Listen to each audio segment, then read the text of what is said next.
ചിറ്റാറ്റുകര ഗ്രാമപഞ്ചായത്തിൽ ഏകാരോഗ്യ മുന്നേറ്റ യത്നത്തിന് തുടക്കമായി.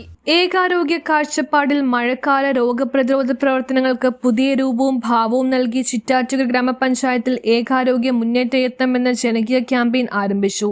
വടക്കേക്കര സർവീസ് സഹകരണ ബാങ്ക് ഓഡിറ്റോറിയത്തിൽ ചിറ്റാറ്റുകര ഗ്രാമപഞ്ചായത്ത് പ്രസിഡന്റ് NK സാബു ഉദ്ഘാടനം നിർവഹിച്ചു. ആരോഗ്യ വിദ്യാഭ്യാസ standing committee chairman AI Nishad അധ്യക്ഷത വഹിച്ചു. ഏകാരോഗ്യ കാഴ്ചപ്പാടിലെ മഴക്കാല രോഗപ്രതിരോധം എന്ന സെമിനാറിൽ പറവൂർ വെറ്റിനറി പോളിക്ലിനിക്കിലെ senior veterinary surgeon doctor Ashkar MS, Chittattukara കുടുംബാരോഗ്യ കേന്ദ്രം medical officer in charge doctor Manju KS തുടങ്ങിയവർ നേതൃത്വം നൽകി. ഹെൽത്ത് ഇൻസ്പെക്ടർ PG ആന്റണി ക്രോഡീകരണവും കർമ്മ പദ്ധതിയും അവതരിപ്പിച്ചു. ഗ്രാമപഞ്ചായത്ത് secretary Ajay George, vice president Sindhu Sunilkumar, വികസനകാര്യ standing committee chairman Sajeev MS, ക്ഷേമകാര്യ standing committee chairperson Sherina Jabbar, PSN Shobha VV, MLSP Dhanlaxmi KS, CDS chairperson Sudina Haridas എന്നിവരും ഗ്രാമപഞ്ചായത്ത് അംഗങ്ങളും പ്രസംഗിച്ചു. മാതൃകാ പ്രവർത്തനത്തിന് junior public health nurse Smitha KA, Asha worker Rekha Ramesh എന്നിവർക്ക് അനുമോദനം അർപ്പിച്ചു.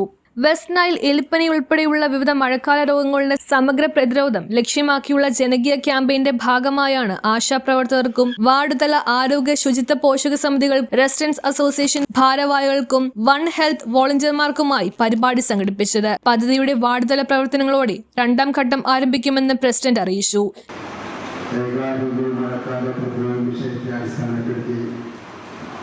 ചിറ്റാറ്റുകര ഗ്രാമപഞ്ചായത്ത് കുടുംബാരോഗ്യവുമായി സംയുക്തമായി സംഘടിപ്പിക്കുന്ന ഒരു ആരോഗ്യ ബോധവൽക്കരണ ക്ലാസ്സാണ് ഇന്നിവിടെ സംഘടിപ്പിച്ചിരിക്കുന്നത്.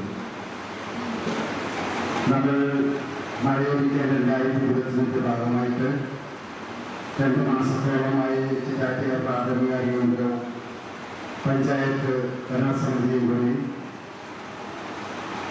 നമ്മുടെ പഞ്ചായത്തിന്റെ വാർഡ് തലത്തിൽ ന്യൂസ് ബ്യൂറോ, പറവൂർ.